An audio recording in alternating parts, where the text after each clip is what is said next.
something has to be done. And that something is what we are now discussing now, having in place a legal mechanism through the cybercrime bill.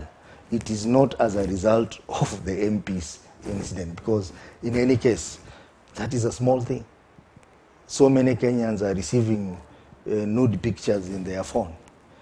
So many Kenyans are getting messages from committee guys, you know, those guys who keep sending messages and telling you you've won this prize and all that. Those things are happening all over. We have things like cyber espionage, where companies steal data from each other for competitive purposes. That has to be dealt with, and that is covered in the bill.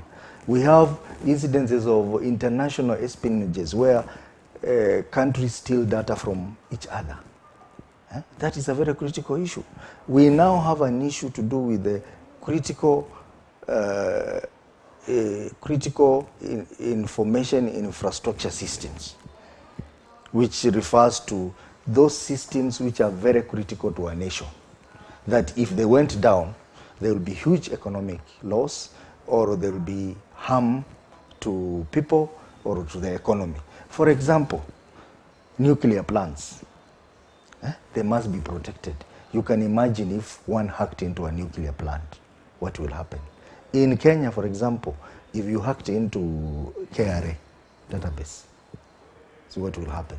If you hacked into aircraft control systems, you can imagine what will happen. It will lead to death. Those are issues which are covered in this bill. So they are much bigger issues that are covered in this bill.